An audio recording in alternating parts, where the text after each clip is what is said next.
क्या अविद्यानामन्तस्तिमिरामिहिरद्वीपनगिरे शासन राज सरताज है, महाश्रमण गणपाल, जेलो मारी वंदना,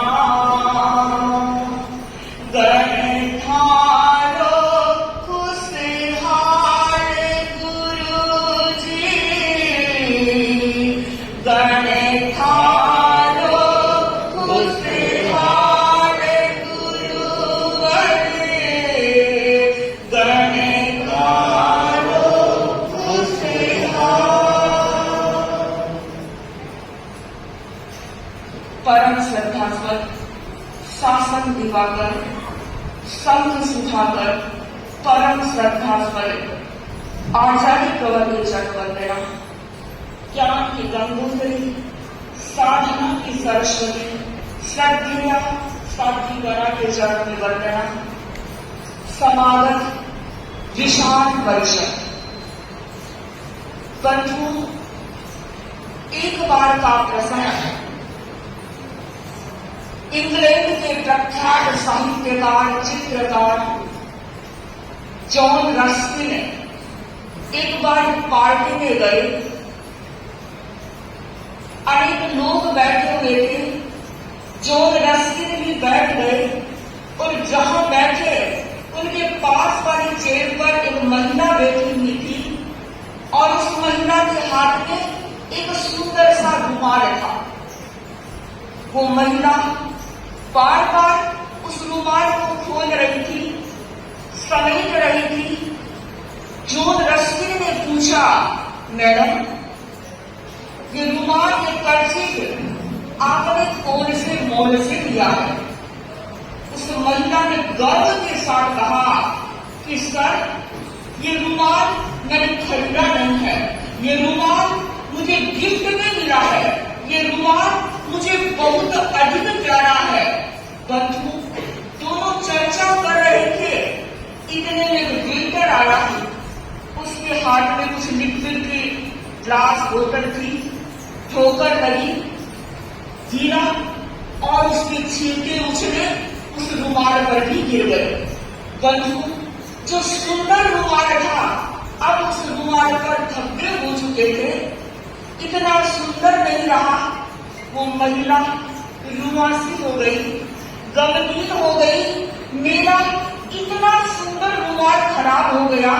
बंधु, मैंने कहा, जॉन रस्किन चित्रकार भी थे, उन्होंने उस रुमाल को लिया, अपनी चित्रशाला में गए और जहां जहां पर धब्बे थे उन धब्बों पर सुंदर चित्रकारी कर दी, सुंदर नक्काशी कर दी और उस रुमाल को लेकर आए और कहा, बहन, ये लो तुम्हारा रुमाल।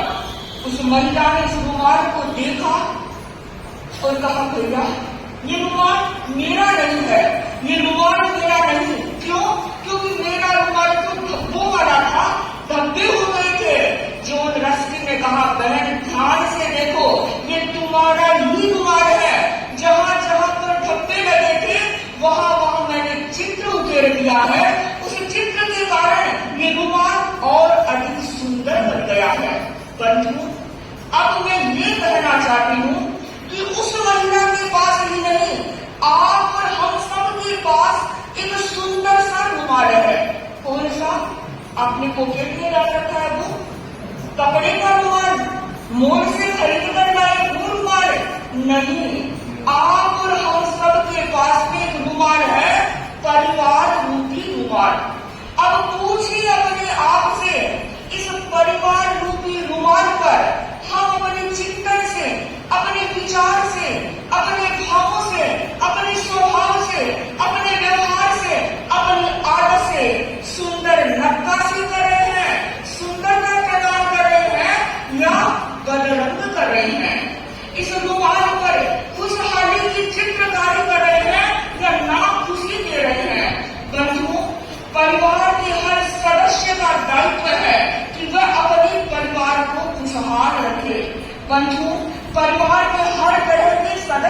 हैं। आप जानते हैं ब्रह्मांड में 9 ग्रह होते हैं, सूरज चांद होता है तो शनि राहु केतु भी होते हैं। वैसे ही परिवार के ब्रह्मांड में कुछ सदस्य सूर्य की तरह तेजस्वी होते हैं, कुछ सदस्य चंद्रमा की तरह शीतल होते हैं, तो कुछ सदस्य शनि राहु केतु की तरह भी हो सकते हैं। पर आप जानते हैं ब्रह्मांड की शोभा 9 ग्रह से होती है, वैसे ही परिवार की ब्रह्मांड की शोभा इन सदस्यों से ही होती है। तो इस परिवार को खुशहाल रखना सिर्फ आपका दायित्व नहीं, सिर्फ आपका दायित्व नहीं और सिर्फ इन बच्चों का दायित्व भी नहीं। अभी मैत्री प्रभा जी ने कहा कि अगर पति समझदार हो तो मकान बन जाता है, अगर पत्नी समझदार हो तो घर बन जाता है, अगर बच्चे समझदार हो तो वो घर मंदिर बन जाता है। और मैं आगे कहना चाहती हूँ अगर पति समझदार हो, पत्नी समझदार हो और ये बच्चे समझदार हो तो वो घर मंदिर नहीं, वो घर स्वर्ग बन जाता है। बंधु, स्वर्ग का मतलब जो ऊपर जाना है वो स्वर्ग नहीं, हमें धरती पर स्वर्ग लाना है, हमें अपने परिवार में स्वर्ग उतारना है। बंधु, कौन सा स्वर्ग? वो आनंद का स्वर्ग, वो खुशहाली का स्वर्ग। कैसे आएगी परिवार में खुशहाली? मैं कुछ बिंदुओं की चर्चा करना चाहूंगी। बंधु, सबसे पहले मैं चर्चा करूं संस्कारों की। बंधु, जिस घर रूपी मंदिर में संस्कारों के दीप जलते हैं उस परिवार रूपी मंदिर में हमेशा खुशहाली का आलोक रहता है। जिस घर रूपी बगिया में संस्कारों के फूल खिलते हैं उस परिवार में खुशहाली की सौरभ हमेशा रहती है। जिस परिवार के सदस्य के संस्कार समुन्नत होते हैं वो परिवार तरक्की करता है, वो परिवार बुलंदियों का स्पर्श करता है। बंधु, कौन से संस्कार? वैश्विक संस्कार। आजकल वेश परिधान जब देखते हैं हम बहनों के लड़कियों के परिधान, तो बंधु कभी कभी ऐसे परिधान जब गोचरी जाते हैं तो देख नहीं सकते, ऐसे परिधान हमारी बहनें पहनने लगी है। बंधु, चिंतन करना है क्या ये हमारे संस्कार है? मैं उन संस्कारों की बात नहीं कर रही हूँ, मैं कहना चाहती हूँ कि हमारे घर परिवार में विनम्रता के संस्कार आए, हमारे घर परिवार में मान सम्मान और आदर के संस्कार आए। बंधुओं, मैं इतिहास की बात नहीं बता रही हूँ, कुछ समय पहले की बात बता रही हूँ जब घर के बड़े बुजुर्ग खड़े रहते थे, माँ पिताजी अगर खड़े रहते थे, दादाजी खड़े रहते थे, तो बच्चों की हिम्मत नहीं होती थी कि वो उनके सामने बैठ जाए। और आज पता ही नहीं है कौन पिता है कौन पुत्र है। पिताजी खड़े हैं, पुत्र आराम से सोफा पर बैठे हुए हैं। पिताजी खड़े हैं, पुत्र बैठा बैठा खाना खा रहा है। परंतु आज भी हमने ऐसे घरों को देखा है जिन घरों में अगर पिता खाना खा रहा है तो उसके बेटे आस पास खड़े रहते हैं। परंतु ये होते हैं संस्कार। और अपने परिवार को टटोले, क्या हमारे परिवार में ऐसे संस्कार हैं? परंतु पिताजी सामान लेकर आ रहे हैं और बेटे खाली हाथ चल रहे हैं। सासू जी बैग उठाकर ला रही है सफाई की और बहू जी ऐसे ही आ रही है। बंधुओं, विनम्रता के संस्कार होने चाहिए। कहते हैं हमारी परवरिश बताती है कि आपके संस्कार कैसे हैं, आपकी परवरिश बताती है कि इनके संस्कार कैसे हैं, और हमारे संस्कार बताते हैं कि आपका परिवार कैसा है, आपके संस्कार बताते हैं आपके परिवार कैसा है। बंधुओं, जब घर परिवार में कोई मेहमान आते थे तो परिवार के सारे सदस्य आ जाते थे, हिल मिलकर बात करते थे, बैठते थे। और आज घर में मेहमान आ गए तो पिताजी आवाज देते, आओ रे, घर में आए हैं। मम्मी कहते, बेटे आओ, देखो कौन आया है। बेटा मुश्किल से आता है, कहते प्रणाम करो, वो भी नहीं जानता, प्रणाम करते हैं और फिर नौदल गया अपने कमरे में जाकर बैठ जाते हैं। और अगर बाइकी के कमरे में नहीं भी गया तो वहां बैठेगा अपना खिलौना लेकर। सबके पास खिलौना है, पहले तो सिर्फ बच्चों के पास खिलौना होता था, सिर्फ छोटे छोटे बच्चों को खिलौना लेते थे और बच्चे खिलौना लेते तो बात समझ में आती है। लेकिन आज तो दादाजी ने भी पिताजी के पास नहीं खिलौना, मम्मी के पास अपना खिलौना, बच्चे के पास अपना खिलौना, और जो मेहमान आए हैं उनके पास अपना खिलौना। क्या बात करोगे, क्या संस्कार दोगे, क्या मान दोगे, क्या सम्मान दोगे, क्या आदर दोगे? बंधुओं, जरूरत है कुछ तो चिंतन करे। हम सिर्फ भागते ही नहीं जाए, कहीं पर तो रुकना पड़ेगा। अगर नहीं रुके तो बंधुओं हमारा परिवार खुशहाल नहीं रह सकता। बंधुओं, संस्कारों की बात करूं, पहले परिवार में जब घर के बाहर लिखा जाता था, क्या अतिथि देवो भव, क्या लिखा जाता था? देखा है, अतिथि देवो भव, यानी अतिथि की देवतुल्य पूजा होती थी, सत्कार होता था, सम्मान होता था, और घर के बाहर लिखा जाता था। बंधुओं, आज है किसी के घर के बाहर लिखा हुआ?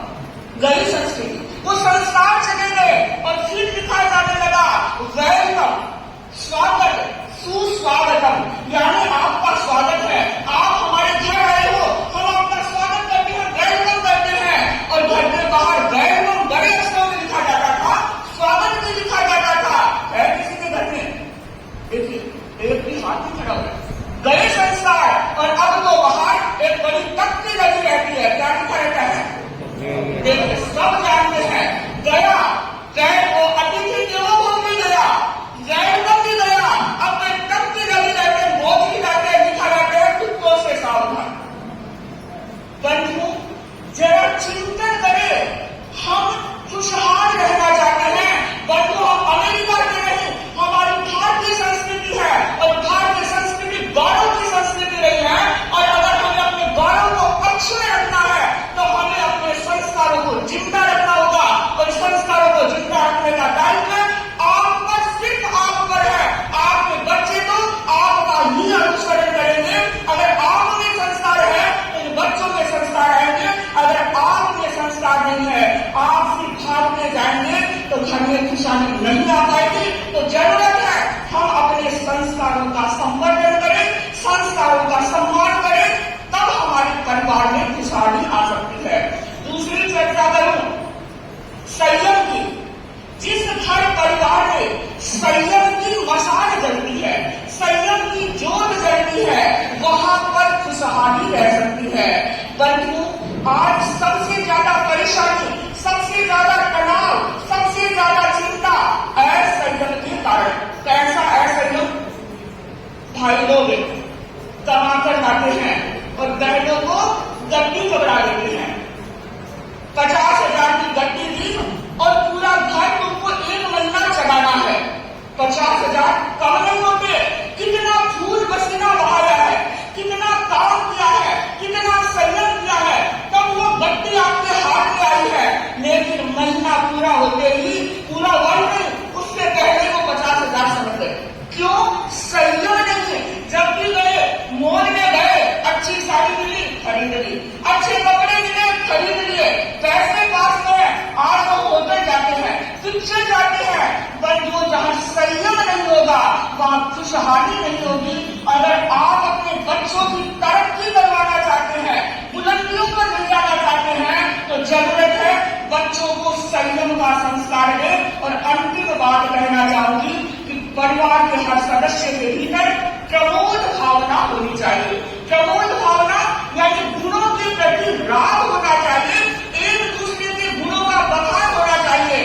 बंधुओं, दुनिया में ऐसा कोई व्यक्ति नहीं हो सकता जिसके पास सिर्फ गुण ही गुण हो, अवगुण हो ही ना हो। और दुनिया में ऐसा व्यक्ति भी नहीं हो सकता जिसके पास सिर्फ अवगुण ही अवगुण हो, गुण हो ही ना। हमें गुणों को ही देखना है। अगर आप अपनी बहू के लिए उनके गुणों का बखान करें कि मेरी बहू बहुत अच्छी है, बहुत अच्छी है, ऐसा खाना बनाती है, अगर आप इसकी वजह ये कहते हैं, देखो पड़ोसी की कितनी अच्छी बहू आई है, कितना अच्छा खाना बनाती है, कितना सम्मान करती है, कितनी बात करती है। बंधुओं, वो पड़ोसी की बहू घंटा 2 घंटा काम आएगी, कितनी आएगी? घंटा 2 घंटा, लेकिन काम आने वाली आपकी बहू है। अगर आपने अपनी बहू की प्रमोद भावना भाई है तो बहू आपकी हमेशा के लिए अपन हो जाएगी। और मैं भाइयों से भी कहना चाहूंगी कि हम सब प्रमोद भावना का विकास करके अपने परिवार में खुशहाली लाए। और अंत में ये कहना चाहती हूँ, बंधुओं, हमारे पास दो चीज होती है। कौन सी? हमारे पास दिमाग भी होता है और हमारे पास दिल भी होता है। आप लोगों के पास है क्या? आजकल लगता है दिल तो किसी किसी के पास है, सब दिमाग वाले हो गए हैं। तो मैं ये कहना चाहती हूँ, जब घर से बाहर जाओ तो दिमाग लेकर जाना, जब घर से बाहर जाओ तो दिमाग लेकर जाना। क्यों? क्योंकि घर के बाहर बाजार है। घर से बाहर जाओ तो दिमाग लेकर जाना, घर के बाहर बाजार है। लेकिन जब बाजार से अपने घर में आओ तो दिल लेकर आना। वो आपका अपना घर है, बाजार नहीं है। अगर दिल लेकर आओगे तो आपका परिवार हमेशा खुशहाल रहेगा। इन्हीं भावों के साथ ओम